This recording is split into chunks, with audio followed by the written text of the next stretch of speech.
দুই গোলে পিছিয়ে অধিনায়কের পেনাল্টি মিস, বিশ্বকাপ থেকে বিদায়ের শঙ্কা। বলা যায় ম্যাচের ৭৯ মিনিট পর্যন্ত আর্জেন্টিনা ছিল একেবারে খাদের কিনারায়, কিন্তু এরপরই যেন বদলে যায় পুরো গল্প।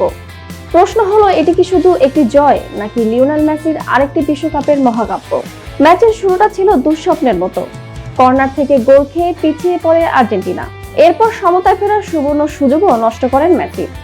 বিশ্বকাপে নিজের চতুর্থ পেনাল্টি মিস করে গড়েন অনাকাঙ্ক্ষিত এক রেকর্ড। পরে মিশর ব্যবধান ২-০ করলে অনেকেই ধরে নিয়েছিলেন বর্তমান বিশ্ব চ্যাম্পিয়নদের যাত্রা এখানেই শেষ। কিন্তু সেখান থেকেই শুরু হয় প্রত্যাবর্তনের গল্প। প্রথমে ম্যাচের নিখুঁত ক্রস থেকে গোল করেন ক্রিস্টিয়ানো রোমেরো। ৪ মিনিট পর নিজেই দুর্দান্ত ভলিতে সমতা ফেরান। এরপর যোগ করার সময়ে এনজো ফার্নান্দেজের জয়সূচক গোলে অবিশ্বাস্য ৩-২ ব্যবধানে জয় তুলে নেয় আর্জেন্টিনা। সবচেয়ে বড় বিষয়, পেনাল্টি মিসের পর ভেঙে না পড়ে দলকে সামনে থেকে নেতৃত্ব দিয়েছেন মেসি।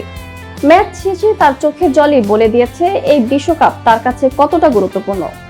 সুইডিশ কিংবদন্তি ইব্রাহিমোভিচ ও মেসিতে মুগ্ধ। তার ভাষায়, মেসিকে থামানোর কেউ ছিল না। এটাই সেই মেসি যাকে আমরা সবসময় দেখে এসেছি।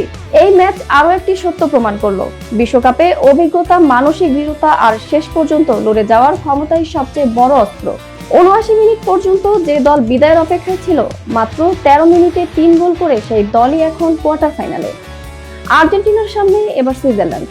তবে মিশরের বিপক্ষে এই প্রত্যাবর্তনের পর একটি প্রশ্ন আরো জোরালো হয়েছে, মেসির শেষ বিশ্বকাপ কি আরেকটি রূপকথা ডেকেই এগোচ্ছে?